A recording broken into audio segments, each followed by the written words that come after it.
하나님의 말씀은 신약성경 베드로전서 1장 13절에서 17절 말씀입니다. 함께 읽겠습니다.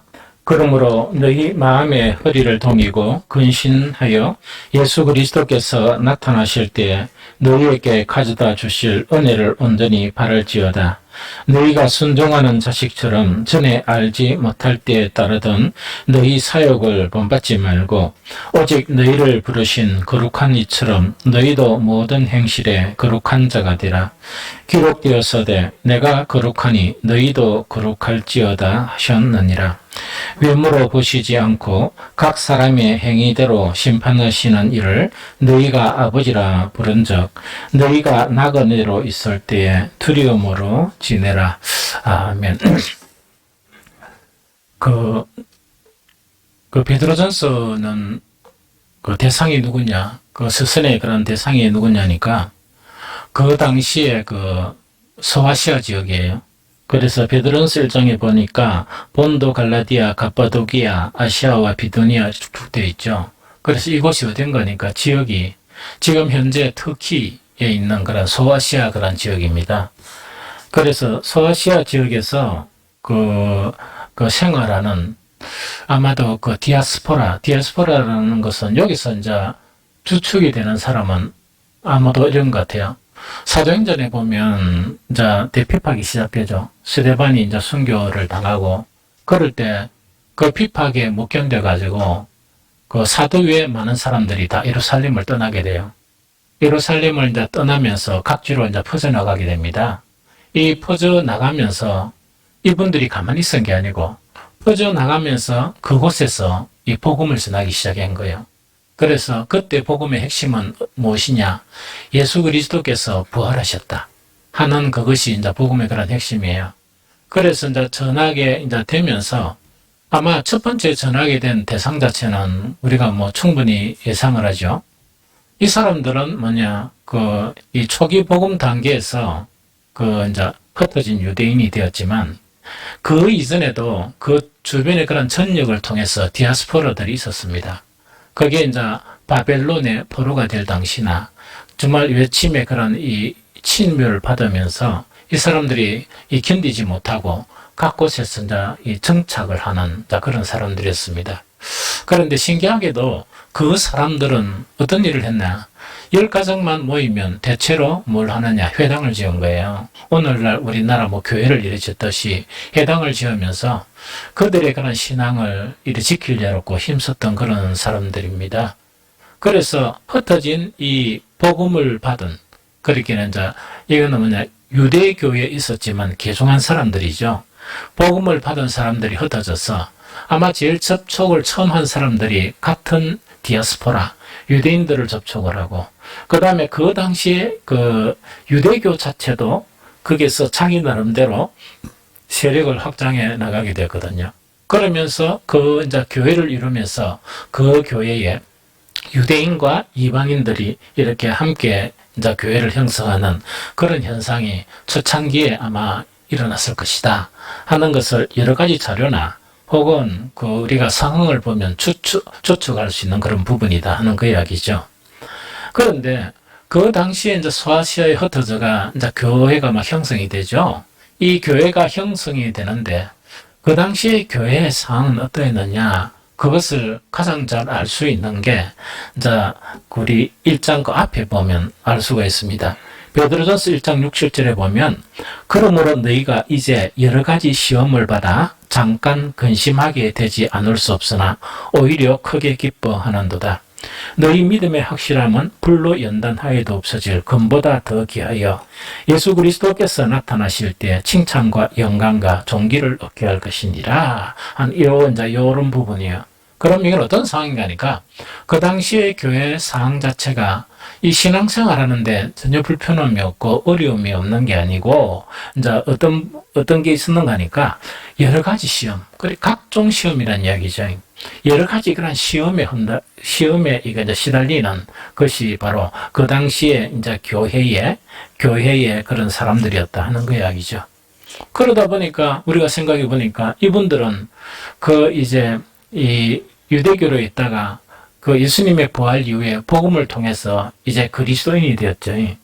그런데 이 그리스도교에 대한 이 믿음을 지키기 위해서 그 사람들은 어디를 떠나느냐? 자기의 고향인 예루살렘을 떠난 사람들이에요. 그 핍박 때문에. 그래서 예루살렘을 떠나게 되고, 그 다음에 떠난 그 시점 자체가 뭐 한 초기 한 30몇 년, 서기 한 30몇 년으로 추측할 수 있죠. 그 추측할 수 있으면 이분들이 떠나가지고 한 20년 혹은 30년이 흐른 것 같아요. 그리고 왜 흐르는가 하니까 이 베드로전서가 기록될 당시가 60년대 아마 초반. 그래서 베드로는 이 베드로전서, 베드로후서를 이렇게 남기고 순교하게 됩니다. 이 순교하게 되는데, 그래서 이것을 남기고 순교하는 기간까지 길어봐야 1, 2년 정도 추측할 수가 있어요. 정확한 기록은 없으니까. 자, 그런 상황이에요. 그러면 열심히 교회를 읽으니까 또 뭐냐니까 이 그 믿음의 그런 시련이 있죠. 그 시련이 불어닥치는 거예요. 이런 그런 상황이다 하는 것을 이제 우리가 알 수가 있겠죠. 그런데 참 성경은요, 그 이런 믿음을 가지는데 그 시련 있죠. 여러 가지 핍박과 환난과 시련 이런 것을 당하게 되죠. 이게 대해서 성경이 답해주는 것은 아주 명료하고 간단합니다. 명료하고 간단하거든요. 그러면은 방금 읽었던 베드로전서 1장 6, 7절에 보면 아주 명료하고 간단하게 이야기하거든요. 그럼 다시 읽어보면, 그러므로 너희가 이제 여러 가지 시험으로 말미암아 잠깐 근심하게 되지 않을 수 없으나 뭐 하라고요? 오히려 크게 기뻐하는도다. 기뻐하는도다 하는 그 의미 자체는 여러분들은 기뻐해야 되고, 또 그 중에서는 뭐냐? 믿음이 신실한 사람은 그런 환난 속에서도 뭐가 가득 찼다? 기쁨이 가득 찼다는 그 이야기거든. 그래서 이런 믿음의 환난과 시련 앞에 성도들이 취할 수 있는 것은 아주 명료하고 간단하다는 이야기죠. 명료하고 간단한 것 자체가 바로 뭐냐? 크게 기뻐하는 것이다. 크게 기뻐하는 것이다 하는 그 이야기죠. 그러면서 베드로는 읽었던 6절 7절에 왜 크게 기뻐해야 되느냐? 너희 믿음의 그런 시련 자체를 통해서 너희들은 금보다 더 귀한 믿음을 소유할 수 있기 때문이다. 첫 번째가 그 이야기고, 그 다음에 두 번째 뭐냐? 곧 예수 그리스도께서 재림하실 때 너희들에게는 칭찬과 영광과 존귀를 얻기 때문에 크게 기뻐해야 될 사항이다 하는 것을 이렇게 이야기하는 거예요. 또 그뿐만 아니죠. 그뿐만 아니고 정말 다른 성경에도 보면 어떻게 되느냐? 아마 그 예수님이 직접 가르친 것에 보면 뭐냐? 또 너희가 내 이름으로 말미암아 모든 사람에게 미움을 받을 것이나, 그러면서 여기도 아주 명료합니다. 끝까지 견디는 자, 저 끝까지 견디라. 그게 해답이에요. 끝까지 견디게 되면 뭐라고요? 어떻게 된다 하는 거니까 구원을 얻으리라. 아주 명료합니다. 바울도 마찬가지죠.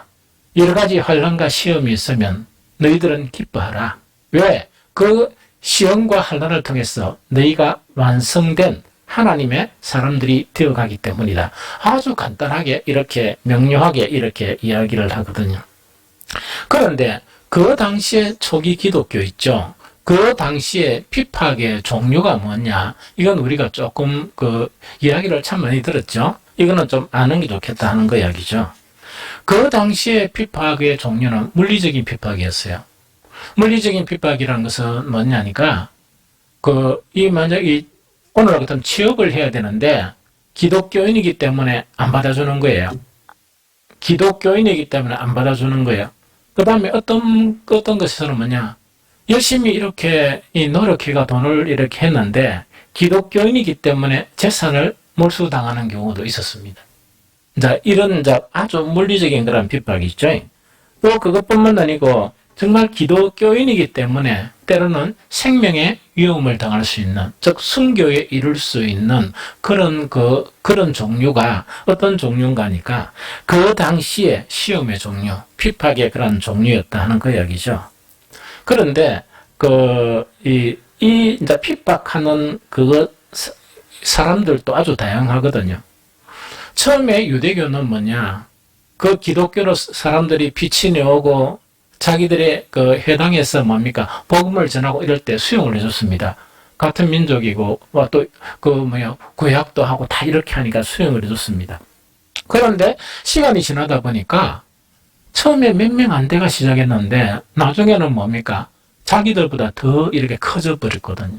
커지다 보니까 이분들이 마음이 탁 바뀌어가지고 적극적으로 핍박하는, 동족이지만 그 기독교도들을 핍박하는, 그래 동족으로부터 핍박을 받는 거예요. 그것뿐만 아니고 이 당시에 이 베드로가 이 서신을 쓸 당시가 뭐냐니까 로마 황제의 10대 핍박 중의 시작이었습니다. 그것이 유명한 누구라고요? 네로 황제였습니다. 네로 황제는 자기 어떤 이 터전을 마련하기 위해서 이 불을 지르고 난 다음에 그것을 누구한테 뒤집어 씌우느냐? 기독교인들에게 뒤집어 씌웁니다. 그러면서 그것뿐만 아니고 황제화 하면서 각 지역에서 이 황제 숭배하는 신상을 이렇게 만들어 가지고 모든 사람은 이 신인, 그 다음에 황제의 신상에서 절을 해야 된다 이런데 딴 종교들은 타협을 하고 이래 했거든요. 그게 무시 중요한 얘기가 타협을 했지만 기독교인들만은 그것에서 떨어져 놨습니다. 왜 그러냐니까 그들이 믿는 하나님은 오직 하나의 신 하나님이기 때문에 우리는 그렇게 할 수 없다 해가지고 핍박을 당하고 재산을 몰수당하고 심지어는 순교를 당하고 시범 케이스로 그죠? 자, 그런 일들이 일어났다는 이야기죠. 그 다음에 세 번째 종류의 사람이 뭐냐니까 그 지역에 살고 있는 토속 신앙인들 있죠. 그 신앙인들이 기독교인들이 아주 독특한 이렇게 삶을 살아가다 보니까 또 보니까 조금 교만한 듯 보이고 조금 잘난 척하는 것 보이고 이러다 보니까 엄청 싫어하면서 핍박을 한 거예요. 그러니까 사면초가 어디 발붙일 틈이 없는 때로는 그런 상황 속에서 이들은 믿음을 지켰습니다. 그러면서 그런 상황 속에서도 믿음을 지키고 살아왔고 그 다음에 뭐냐? 그 핍박 속에서도 크게 기뻐하는 아주 대단한 그런 삶을 살아왔다 하는 이야기죠. 그런데 이것이 초기 기독교만 나타난 게 아니고 역사 속에 지금까지 계속 뭐냐니까 이 기독교인들은 핍박받고 환난받고 이래요. 그래서 한 번씩 목회자들이 카페에 보면 뭐냐? 긴급사항입니다. 기도해 주세요. 이래가 교도들이 기독교 어떤 선교사 있다 아닙니까? 선교사 집에 와가지고 다 이렇게 처참한 일을 벌리고 또 이런 것들이 가끔씩 올라와요. 그래서 지금 이 지구상에도 뭐냐? 예수 그리스도를 믿는 믿음 때문에 정말 순환과 핍박을 당하는 그런 사람들이 참 많이 있습니다. 그러면 그 나라들은 그 나라지만 이 대한민국에 사는 우리들은 그러면 그런 시험에서 제외된 복받은 민족인가? 이거는 생각해 봐야 되거든. 그렇지 않습니다. 시험에는 우리를 갖다 핍박하는 핍박은 크게 두 가지가 있습니다. 하나는 물리적인 그런 핍박, 지금까지 이야기 열거했던 그것이 물리적인 핍박이에요. 이거는 내 삶이 바로 직결되고 정말 내가 바로 이렇게 느껴지는 그런 핍박이거든요. 그런데 이 핍박 말고 하나가 더 있습니다. 이거는 뭐냐니까 이 금단의 열매와 같은, 금단의 열매가 뭔 줄 알죠? 선악과. 이 금단의 열매와 같은 달콤한 유혹으로 우리를 시험하는 그런 것이 있습니다. 끊임없이. 그래서 이거는 뭐냐? 눈에 보이는 핍박이 아니고 막 이렇게 집을 몰수하고 이 모욕을 주고 그 다음에 이 정말 불이익을 당하게 하고 하는 그런 핍박은 아니고 우리나라에서는 오히려 우리나라 이 기독교인들 중에서 오히려 정부를 향해서 투쟁하는 사람들이 있습니다. 가가 디어플럭하고 그죠. 그래서 그것도 대표적인 또 목사님 한 분이 있고 그것부터 추종하는 목사님들도 있어요. 내가 만나는 목사님들도 그 파 목사님들이 있어요. 애가 두둔해주고 있다 아닙니까? 이래가지고 이런 분들도 있거든요. 오히려 우리나라에는 그런 상황인 것 같다. 그런데 정말 무서운 유혹이 있죠. 금단의 열매와 같은 정말 이 무서운 그런 유혹 있죠. 이 유혹이 모든 성도들을 유혹하고 있다. 그런 세대가 지금의 이 세대다 하는 그 이야기죠. 그러면 이것은 뭐냐니까 그 금단의 열매, 달콤한 유혹하니까 이게 뭔고 하는 그런 생각이 들죠. 창세기 3장 6절 전반절에 보면 여자가 그 나무를 본 적 먹음직도 하고 보암직도 하고 지혜롭게 할 만큼 탐스럽기도 한 나무인지라. 전혀 해가 없을 것 같아요. 해가 없을 것 같고 신앙생활 하는 나에게 더 큰 행복을 안겨줄 것 같은 그런 유혹들. 그래서 이거를 갖다가 그 단적으로 표현하면 세상 풍조 혹은 유행의 이야기예요. 그래서 유행 따라가려고 하면 엄청 힘들어요. 그렇죠? 유행 따라가려고 하면 엄청 힘들고, 어떤 보수적이고 전통적인 사람은 특히 남자들 이 와이사스나 이거 있죠. 이거는 유행이 뭔가니까 요거 넓이 있죠. 넓이가 넓어졌다가 좁아지고, 그 다음에 요것도 뭡니까? 넓어졌다가 좁아지고 좀 바꾸고, 그 다음에 뒤에 하나 탔다가 안 탔다가 두 개 탔다가 이래요. 이건 두 개 탔네. 그런데 그러다 보니까 이게 장사하는 사람들이 뭐냐니까 올해 유행은 하면서 막 이래 패션 디자이너들이 나와가지고 올해 유행은 통입니다 이란다고. 이 통. 그럼 통입니다 이러니까 유행 따라가려고 하면 이 한 개 찢어지고 두 개 찢어진 거 아니고 가거든요. 그럼 통을 또 사거든요. 그런데 그것도 진짜 비싼 거 사니까 기절할 뻔했습니다. 어떤 그 목사님이 자기 억수로 유력한 사오가 사준다 하는데, 보자.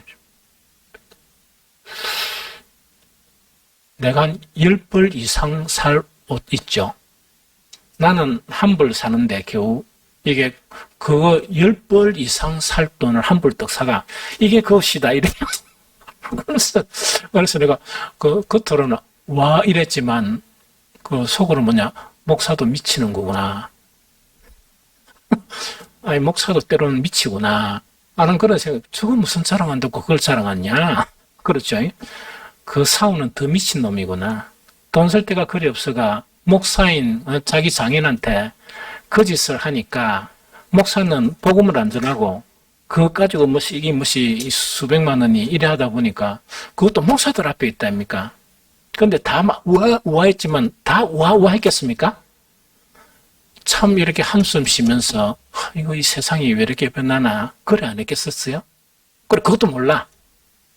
그것도 모른단 말이지. 그것도 모르고 막 이렇게 한단 말이지. 그래서 이 세상 풍조는 뭐냐니까 내가 그것만 가지려 그러면 내가 행복해질 것 같다 하는 그런 느낌이에요.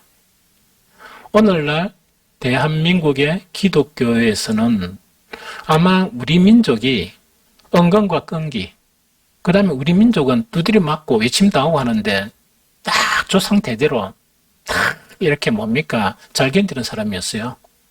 우리가 조상 대대로 침범 당하고 그게 일이었잖아요. 그래서 그런지 우리에게는 그런 것이 없습니다. 그런 것이 없고 뭐냐니까 이 사탄은 금단의 열매를 딱 일어주면서 달콤하게 우리를 미혹을 하는 거예요. 그런데 저는요, 이게 엄청 무서워요. 엄청 무섭고, 그 다음에 이거는 개인적인 생각이에요. 금단의 열매를 묻고 난 다음에 좀 헷가닥한 사람들이 한 70~80% 교인들이 그 범주에 속하지 않았냐는 그런 생각이 들어요. 그러다 보니까 이거는 되게 무섭다. 이거는 엄청 무서운 거다 하는 그런 두려움 자체가 엄청 생기거든요. 그래서 그게 세상 풍조고, 그렇다 보니까 나는 설교할 때 세상 풍조에 대한 부분이나 안 그러면 탐욕에 대한 부분이나 이런 부분을 엄청 설교를 많이 하거든요. 왜? 사탄이 그 부분을 가지고 직접 공격을 하니까. 공격을 하는데 못 견디고 이게 거의 다 이렇게 하나님 찬양보다 그 찬양을 더 뜨겁게 하는 거야. 이러다 보니까 이 교회가 앞으로 어떻게 될 것이냐? 앞으로 교회가 교회로 남아있을 것이냐? 하는 그런 생각을 이렇게 많이 하게 됩니다. 그래서 이거는 이 유혹이라는 것은 뭐냐니까 우리 속에 있는 우리는 죄의 속성을 가졌잖아요. 우리가 기독교인이 되고 난 다음에 죄의 속성이 말끔하게 된 사람들이 아니죠. 천사처럼 바뀐 사람도 아니고 예수님처럼 바뀐 사람도 아니죠. 그래서 우리 속에는 뭐냐? 억누르고 있는 욕구들이 다 있습니다. 이 욕구들은 아주 다양한 부분에 이 욕구들이 있거든요. 또 사람마다 이 욕구 자체가 어떤 부분에 더 강하고 어떤 부분에 더 약하고 이렇지. 욕구는 다 욕구예요. 그 욕구입니다. 어떤 것이 더 이렇게 죄가 많고 이런 거 아닙니다. 그래서 우리 그리스도인들은 뭐냐? 그런 부분을 가지고 편견하면 안 됩니다. 자기한테는 그런 욕구가 없지만 다른 욕구가 있거든요. 그럼 자기한테 그런 욕구가 없는 그 욕구를 다른 그리스도인이 가지게 되면 비방을 하거든요. 그럼 그 비방을 하면 안 하면 괜찮은데 비방을 하자마자 하나님의 비방을 받게 됩니다. 왜? 같은 욕구이기 때문에 그렇다는 거야기죠. 그래서 사탄은 우리 속에 있는 각종 욕구들이 있죠. 이 욕구들을 자극을 하면서 미혹을 하는 거예요. 그래서 하나씩 먹이는 겁니다. 먹자마자 이거는 이제 그 사탄이 노리는 노림수의 목표를 알아야 됩니다. 그게 뭐냐? 하나님한테 향해 있던 마음 자체였는데 원래 하나님께 향해 있던 마음이었는데 그게 하나씩 무너지면서 뭐로? 그 사탄이 주는 금단에 그것을 먹게 되면 하나님으로부터 마음이 빼앗겨 버리게 돼요. 하나님으로부터 마음이 빼앗겨 버리게 되고 이건 이제 강해지면 왜 되는 거니까 예배 있죠, 예배. 예배가 몸만 와서 예배 드리는 거예요. 영혼이 없어진 예배예요. 그러면은 그런 예배는 하나님이 가장 싫어하는 거거든요. 구약 이스라엘 민족이 멸망한 원인 자체가 여러 가지가 있어요. 그 중 하나가 뭐냐? 이사야 선지자를 통해서나 선지자를 통해서 뭘 요구하는 거니까 제물, 하나님께 바치는 제물이 너무 역겹다. 누군가가 성전의 문을 닫을 자가 없느냐. 오는 게 너무 싫다. 그 다음에 안식일이 안 오고 또 월삭이나 절기를 정의가 오는 거 너무 놀랜다. 원래는 절기는 누가 지키라 그랬습니까? 하나님이 지키라고 이렇게 명령하셨지만 그 너무 자주 예배드리러 오는 게 너무 싫은 거예요, 하나님께서. 왜냐니까 영혼은 다 빼앗겨버린 채 껍데기만 가지고 오는데 하나님은 껍데기를 받으시는 하나님은 아니거든요. 완전한 것을 받으시는 하나님이거든요. 그래서 그렇게 이제 전락이 되어버린다 하는 거예요, 여기서. 그래서 어떤 의미로는 특히 개인적으로는 어떻게 생각하는가? 물론 우리는 물리적인 핍박을 안 받아봤어요. 우리는 우리의 믿음을 지키기 위해서 정말 우리가 사는 직업을 버려야 하는 그런 위기상황도 없었고 또 우리는 정말 전혀 알지 못하는 딴 나라 있죠. 딴 나라라는 것은 중국으로 간다든지 안 그러면 일본은 너무 비싸서 못 가겠고 이렇게 있죠. 이 믿음을 지키기 위해서 자관 다른 나라로 가야 되는 그런 상황 자체를 안 겪어봤으니까 모르죠. 그런데 제가 생각하는 개인적인 것은 뭐냐? 금단의 유혹 자체가 정말 물리적인 그런 핍박보다 훨씬 위험하다. 훨씬 위험하다 하는 게 제 생각이에요. 그래서 이건 엄청 위험하고 엄청 치명적인 그런 부분이다 하는 거예요. 그래서 이런 모든 시험이 있죠. 물리적인 그런 시험이나 혹은 지금 이야기하는 우리나라 교회에 침투된 이 금단의 열매 유혹 있죠. 이런 것이 이건요 절대로 안 없어집니다. 이 세상 끝이 나야 없어지지. 교회가 존재하는 한은 교회의 이런 유혹은 끊임없이 있습니다. 왜냐니까 사탄이 아직 완전한 심판을 받지 않았기 때문입니다. 그래서 그때까지는 계속 있거든요. 그러면 이런 시험을 극복하고 승리하려고 그러면 어떻게 되느냐 하는 그것 자체가 오늘 베드로전서 1장 13절에서 17절의 내용입니다. 그래서 간략하게 이제 우리가 살펴보도록 합니다. 제일 첫 번째로 뭐냐니까 마음의 허리를 단단히 메고 근신하고 구원을 깊이 생각하라. 이건 제가 풀어서 설명한 겁니다. 우리 관련 성경 구절 본문 읽었지만 다시 한번 읽어봅니다. 베드로전서 1장 13절 함께 읽겠습니다. 시작. 그러므로 너희 마음의 허리를 동이고 근신하여 예수 그리스도께서 나타나실 때 너희에게 가져다 주실 은혜를 온전히 바랄지어다.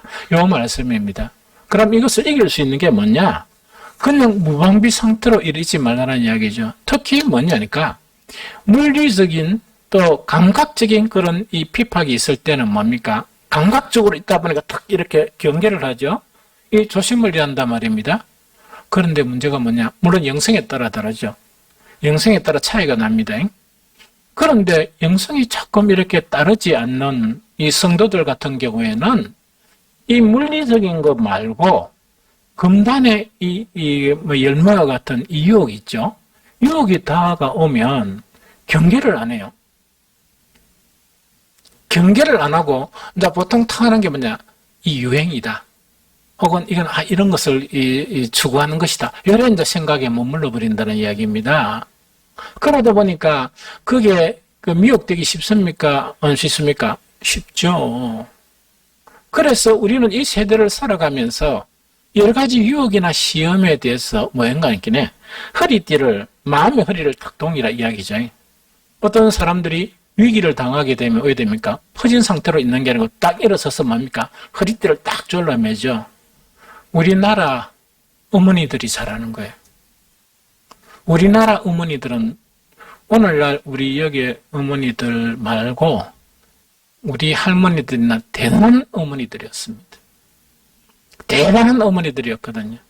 특히 기독교의 복음이 이 땅에 와서 그 어머니들이 이룬 것은 뭐냐? 전 세계가 깜짝 놀랄 만큼 가장 보릿고개의 나라를 어떤 나라로 만드는가? 선교 대국이 만들었습니다.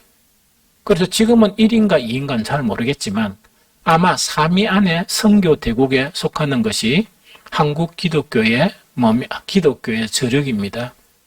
그런데 그 어머니들은 밖에 나가 선교를 하지는 못했지만 그 믿음이 진실했거든요. 오늘은 그 어머니들이 이룩한 그 선교 대국이 있죠. 그 대국에 일을 하는데 70%가 가짜거든. 그 선교사들이 입으로 뭐냐니까 몹쓸 선교사들 하는 그 비중이 너무 많다는 이야기거든요. 그러니까 이것이 참 이렇게 우려가 되는, 수치로 보면 참으로 이렇게 대국인데 정말 내용을 딱 보면 이거는 완전히 망할 징조가 보이는 그런 부분이거든요. 왜 그러냐? 금단의 열매거든. 금단의 열매예요. 선교 나와가지고 이 돈이 사다 보니까 하인을 거느리는 거예요. 집에. 그러면서 하는데 가만히 보면 우리나라에서 어떻게 살았나? 찌질이도 못 살았던 사람이에요. 그러니까 그것이 선교라 그러면 하나님께서 그 선교를 어떻게 받아들일 겁니까? 그러니까 그런 부류들이 더 많다 보니까 그런 거거든요. 태국 선교 탁 나간다 하는데 실질적으로 뭐냐니까 실질적으로 선교사는 미얀마나 그 어떤 국경에서 엄청 힘들게 목숨을 걸고 선교를 하고 살거든요. 그런데 뭐냐? 딴 사람들은 도시에 정착을 하면서 어떻게 하는가 하니까 정말 이 선교비를 조금만 받더라도 거기서 생활하는 생활비는 많이 안 나가는 거예요. 이것이 무슨 선교입니까? 그래서 금단의 그런 유혹, 그 금단의 열매와 같은 유혹을 극복하지 못하면 타락에도 그렇게 몹쓸게 타락을 한다는 그 이야기거든요. 그래서 이런 부분이거든요. 그래서 우리는 어떻게 했나? 허리를 단단히 메고 근신하면서 하나를 생각한 것은 뭐냐? 예수님께서 재림하실 때 우리에게 주실 은혜를 온전히 바라라. 즉 구원을 바라보면서 하루하루를 조심하면서 살아가야 된다는 그거를 이야기합니다. 여기서 허리를 동이고 근신한다는 거 있죠. 이게 그 이름을 제가 잊어버렸지만 한 유명한 주석가는 이것을 이런 형태로 표현을 했습니다.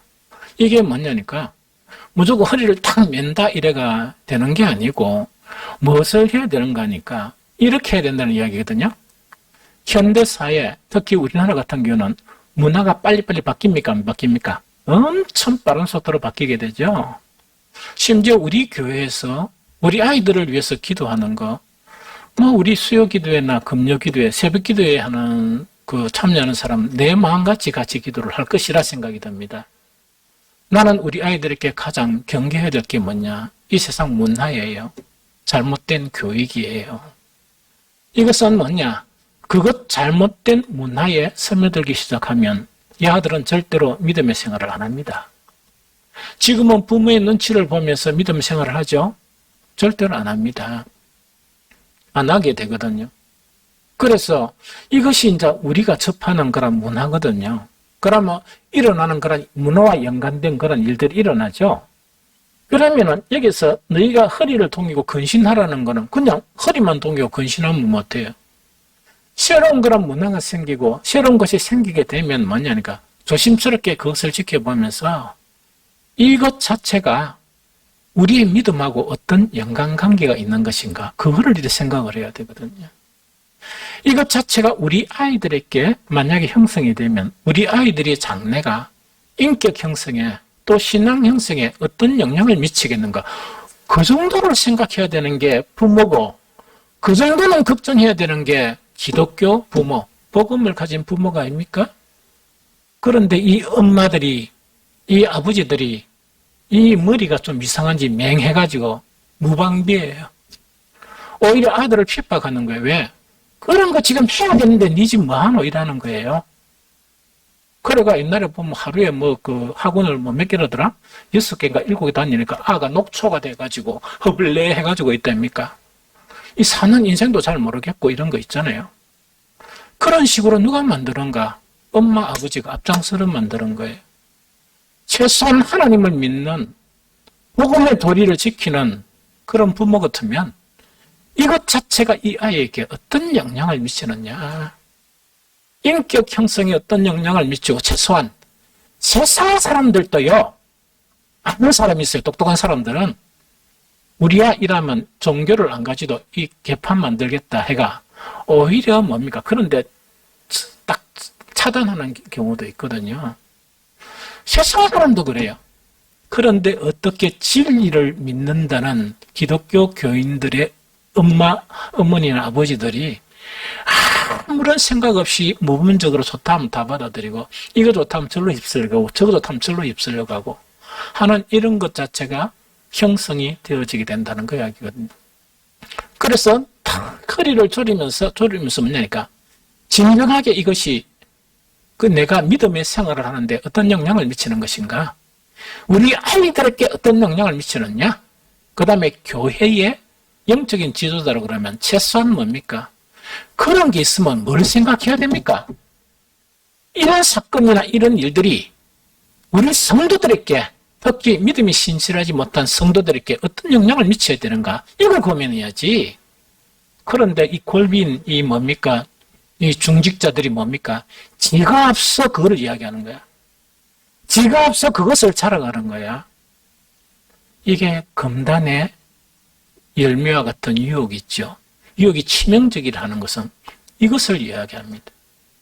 그래서 이것을 주시하고 이것을 모르겠으면 하나님께 기도하고 말씀을 깊이 묵상하면서 내가 무엇을 해야 될 것이냐. 교회를 지키기 위해, 진리를 지키기 위해, 우리의 성도들을 지키기 위해, 우리의 아이들을 지키기 위해 나는 무엇을 해야 하는가? 그것을 찾아야지. 그것을 찾아야죠. 그래서 스나크와 같은 이 시의 달콤한 그런 유혹은요. 그냥 재밌다고 막 휩쓸려 버리거든요. 이 휩쓸려 버리다 보니까 어떤 문제가 생기는 거니까 이런 나쁜 영향에서 이게 이제 그 문제가 생기면서 반드시 이것은 뭐가 되는가? 믿음과 반비례합니다. 이런 것 자체가 받아지게 되면 믿음은 반비례해서 없어지게 되는 거예요. 그러면 예배는 뭐냐? 지금 우리 교회는 좀 괜찮다고 생각해요. 그러나 주님 보시기에는 온전한 건 아닙니다. 우리 감히 여호와 하나님께 드리는 예배가 진실도 없이, 정말 경외함도 없이, 정말 하나님을 존중하는 것도 없이 형식적으로 예배를 드린다 그러면 하나님께서 그 예배를 어떻게 받아들일까 하는 이야기죠. 그래서 늘 강조하지만 오늘날 세대요, 선교한다고 생각하지 마세요. 또 우리 교회는 선교 못하잖아. 전도 안 하잖아. 하라 소리 안 합니다. 여러분들 믿음 지키세요. 여러분들 믿음이나 지키고 선교하지 말고 여러분들 자신에게 선교하세요. 딴 데 가서 복음 전할 생각하지 말고 여러분들 자신에서 하나님에 대해서 가르치고 예배를 어떻게 드려야 되는지, 기도를 왜 해야 되는지, 기도는 어떻게 해야 되는지, 성도 간의 교제는 어떻게 해야 되고, 내가 이 세대의 선한 일이라는 것은 나에게 어떤 의미인지 그거 고민하세요. 그래서 그게 어느 정도 되면, 어느 정도 되고 내가 좀 안심된다 이러면 그때 이웃한테 복음 전하세요. 그런데 우리 목표 둔 거 있죠. 주님의 몸된 교회 이루면서 이 지상 명령 지키는 거, 저는 우리 교회에 딱 맞게끔 목표를 정했습니다. 가장 사랑하는 사람들에게 전하라. 내 땅끝은 땅끝이 아니고 우리의 믿음으로는 땅끝까지 못 갑니다. 우리의 믿음은 땅끝은 바로 뭐냐? 내 가장 사랑하는 사람이다. 내 부모, 내 자식, 내 남편. 정말 내가 그 중에서 조금 벗어나면 내 가장 사랑하는 사람이 있으면 그것이 여러분들의 땅끝이 되면 정말 그것만으로 참 아름다운 것이겠다 하는 그런 생각이 듭니다. 그래서 우리가 해야 될 게 뭐냐? 믿음의 결국은 구원이에요. 사탄이 미혹하는 결국은 뭐냐? 그 구원을 뺏드는 거예요. 하나님을 뺏들어서 예배를 엉망진창 만들고, 하나님을 그 마음속에 뺏들어서 말씀하고 아예 성경은 이래 방치한 채로 남겨두고, 그 마음을 뺏들어서 기도 안 하게 만들고, 이런 거 있죠. 이것이 뭔가니까 금단의 그런 열매가 주는 유혹이에요. 그래서 허리띠를 돌아매면서 세상이 변해가면서 변하면 뭐냐? 우리는 믿음으로 주시를 해야 됩니다. 이것이 어떤 영향을 미치고 이것이 나는 어떻게 해야 되고 교회를 위해서 내가 무엇을 기도해야 되고 내 자녀들을 위해서 나는 무엇을 해야 될 것인가?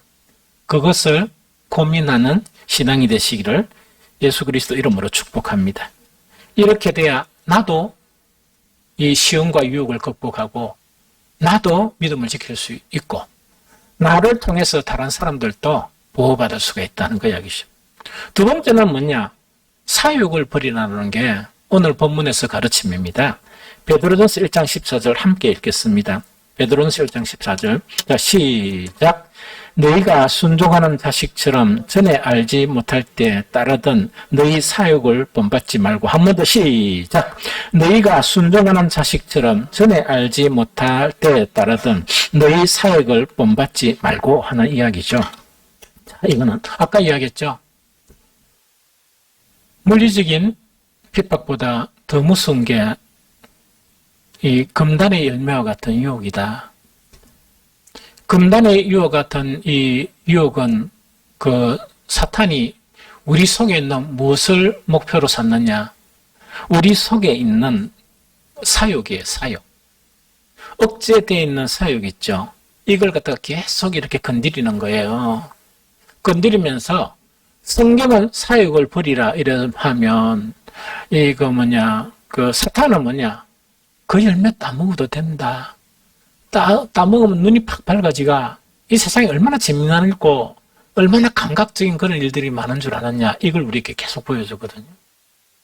그래서 우리는 결국은 특히 이 유혹을, 끊임없는 이 유혹, 끊임없는 내 속에 있는 이 사욕을 이렇게 계속 부추기는 사탄의 유혹이 있죠.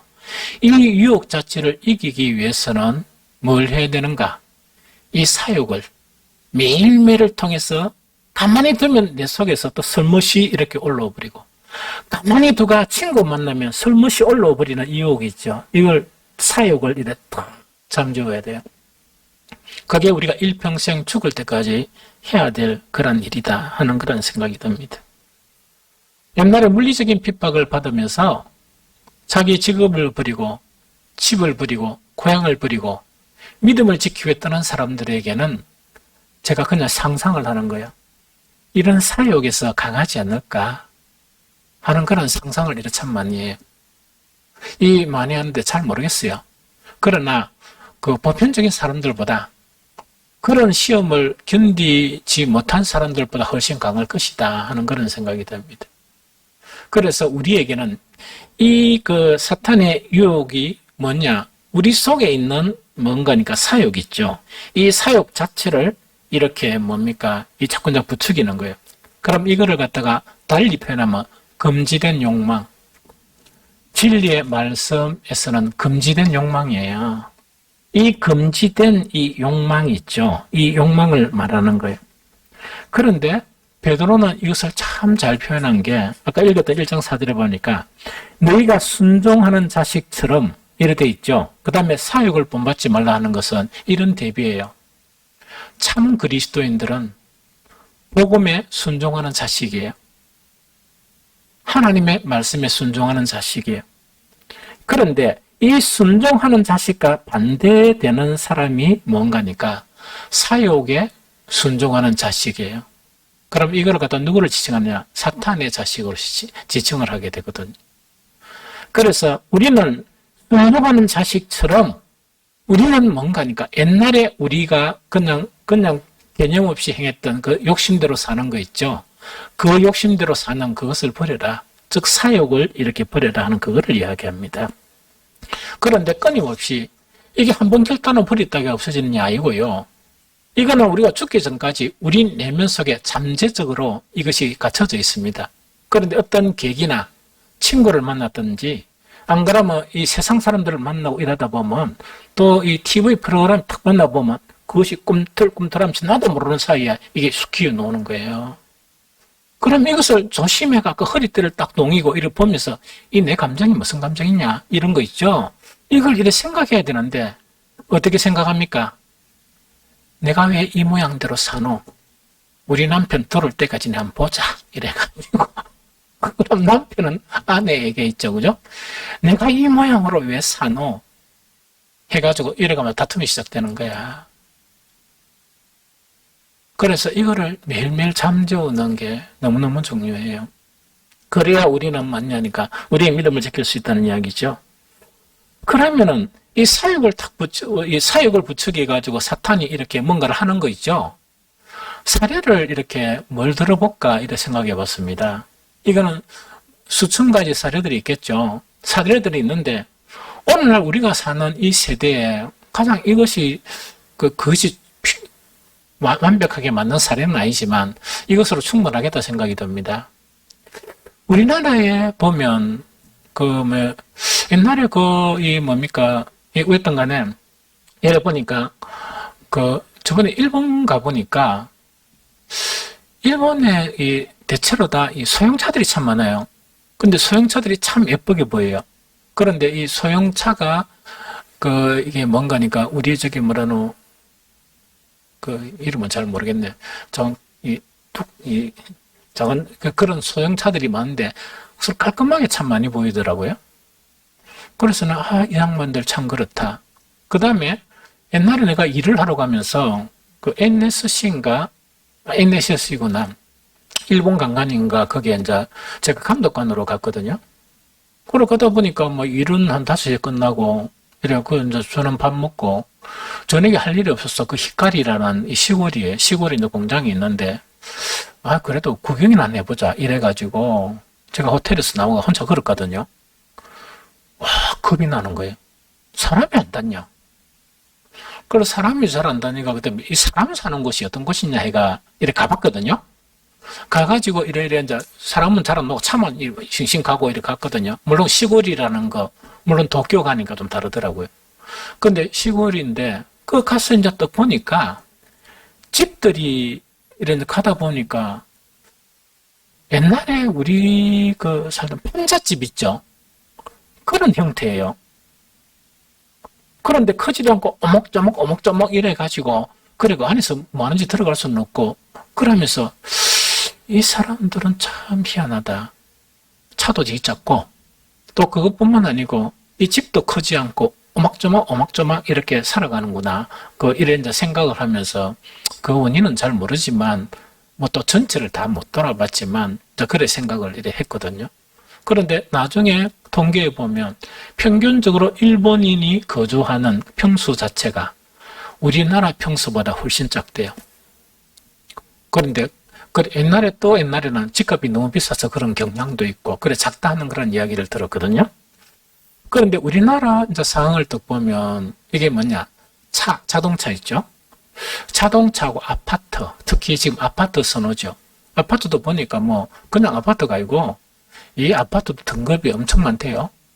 그러니까 우리 교인들 사는 아파트는 전부 다 하면 여러분들 기분 나쁘가 싶어가 대체로 서민 아파트더라고.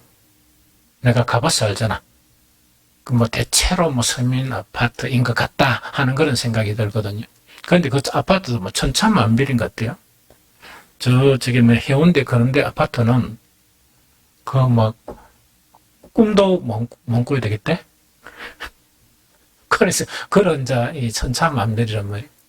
그러다 보니까, 이제 사람들이 이런 문화가, 이런 세상의 유행이나 세상의 이제 풍습이 있다 보니까, 세상 사람들은 뭔가니까, 항상 부부간의 대화 자체가 뭐냐?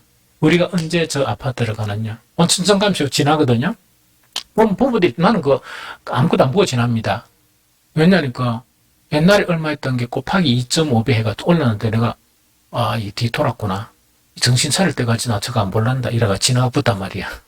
왜냐니까 일평생 살면서 그만큼 일평생 돈도 못 받는데 거주할 그 아파트 하나 살려고 저는 돈을 주고 사느냐. 이러면서 지나가 보니 근데 사람들이 서가지고 야 저거 뭐시오 그게 이제 이렇게 자기들이 희망이 되어버린 거예요. 문제는 이런 세상의 풍조 속에서 이런 경우는 괜찮아요. 내가 돈에 여유가 있어가지고 호화 아파트를 산다. 문제가 없어요. 별로 문제될 게 없어. 그런데 내가 돈이 많아가지고 벤츠나 이런 거 있죠? 호화 외국의 자동차를 산다. 문제가 없어.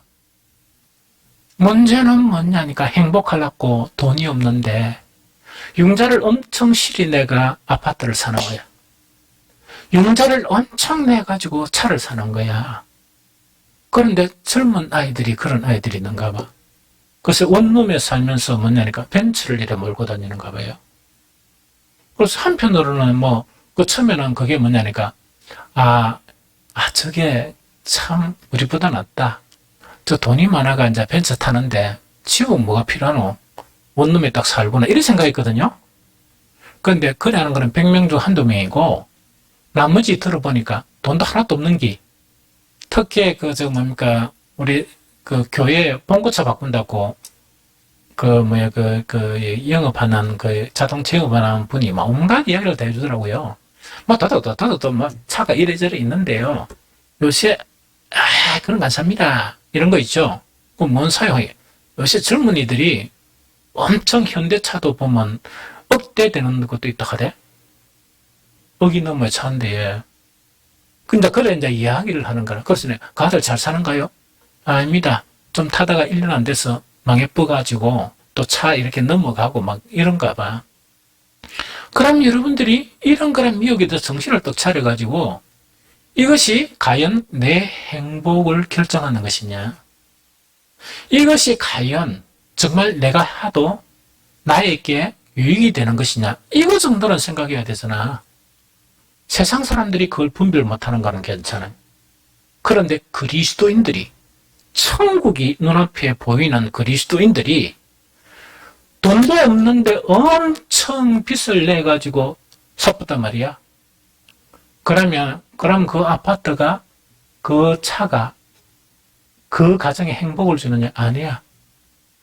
그 빚 갚고 이자를 갚으려고 죽을똥살똥 이래요. 내가 처음에 지나가면서 그 어린애들고 그 안양나들 이래 입주학을 자들은 직업이 좋은갑다. 돈 엄청 버리는갑다. 이래 했는데 요 주변에 가게들 있죠? 대부분이 안 돼요. 이게 거의 2000세대거든? 그럼 상식적으로 생각하면 이 주변의 가게들은 다 잘 돼야 되죠? 그래서 사모가면서 또 망했구나. 그리고 어떤 때는 가게가 새로 되면 내가 물어갑니다.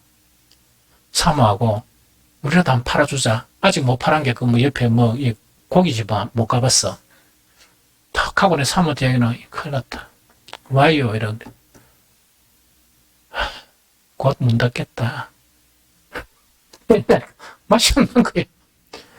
내가 문 닫겠다 예언하고 문 안 닫은 집 한 집도 없어. 다 닫았어요. 그런데 그거 하나 하기 위해서 리모델링하고 공사만 하거든요. 뭐가 처음에 희망을 하고 이랬는데 막 새로 리모델링 하면 내가 걱정을 해. 돈을 떡 보니까 저거 만 원짜리 하나 몇천 원짜리 이걸 얼마나 팔아야 저게 리모델링 값 다 갚겠냐. 생활비는 고스하고 그런 생각을 엄청 하거든요.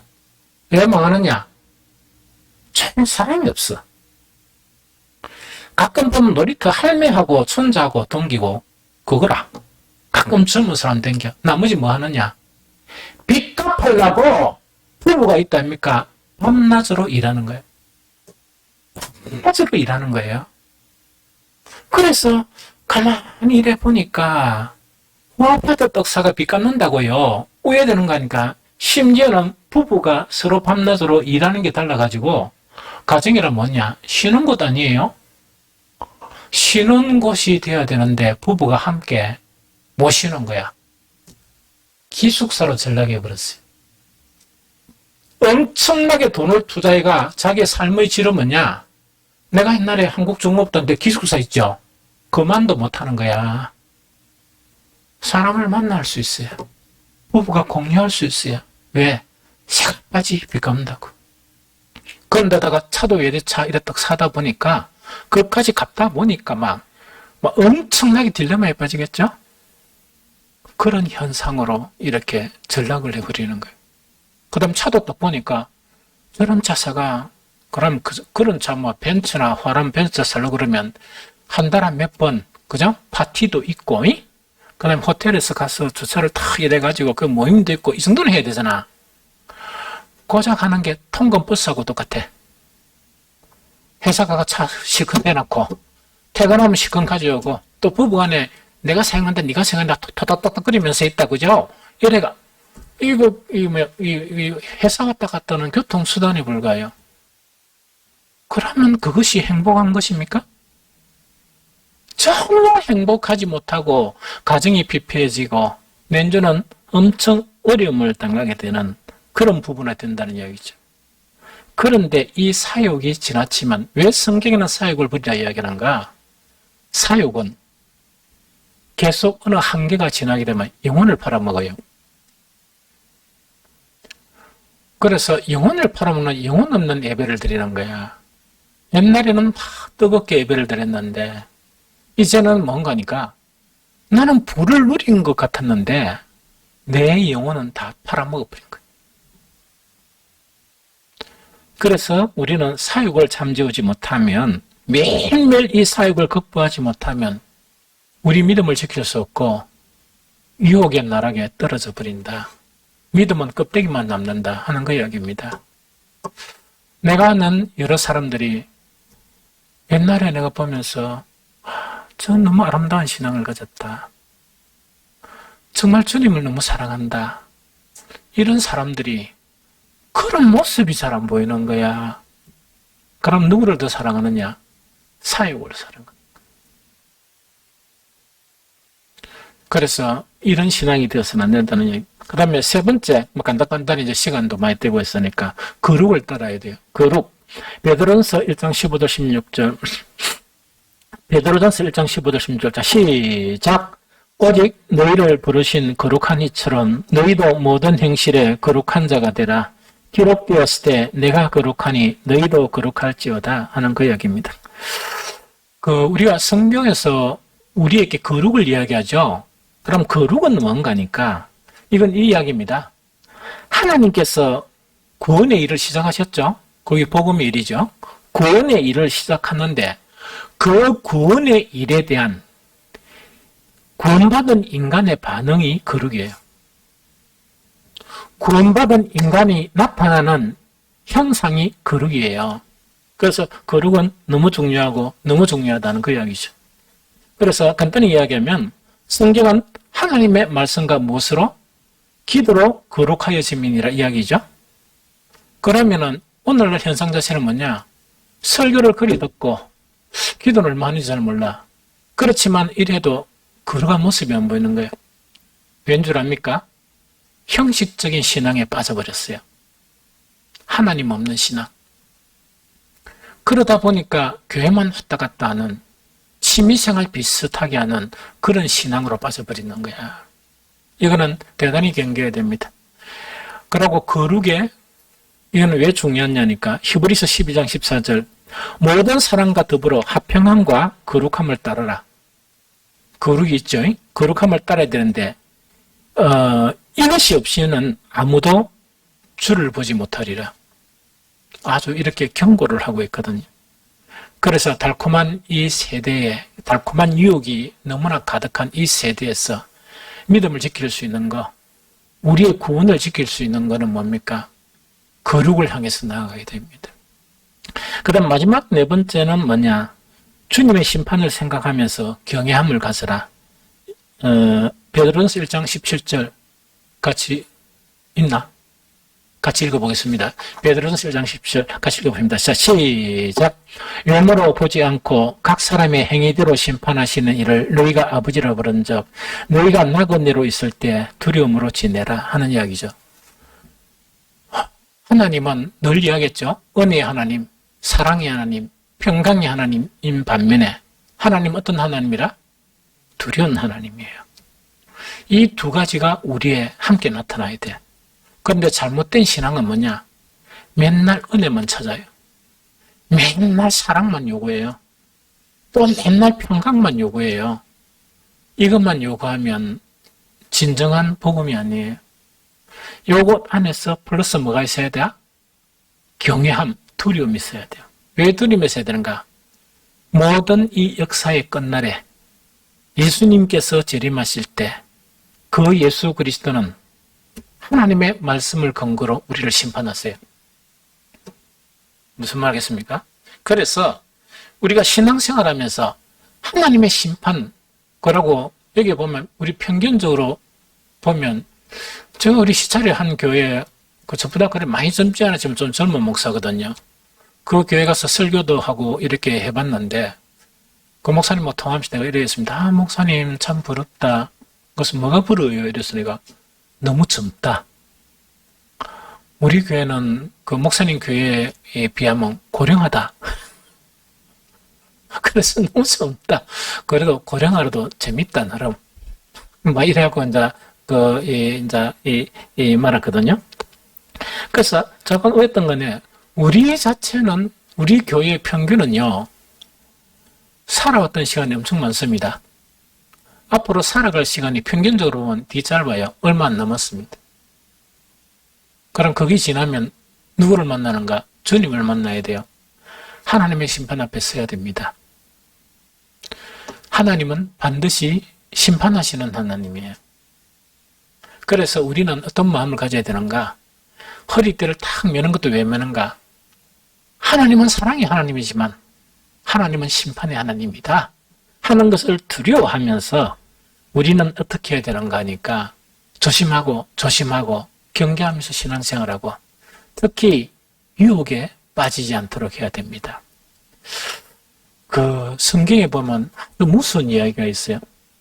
내가 설교하면서 유대인들을 예를 많이 들거든요. 왜? 그렇게 살면 안 된다는 거거든요. 로마서 11장 21절 22절 하나님이 원가지들도 아끼지 않으셨는데 너희도 아끼지 아니하시리라. 그러므로 하나님의 인자심과 준엄하심을 보라.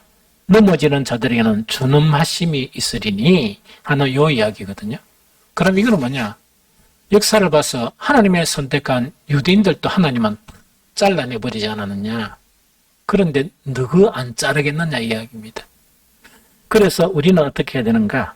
하나님의 인자심과 준엄하심이라는 건, 이제 아까 이야기했죠.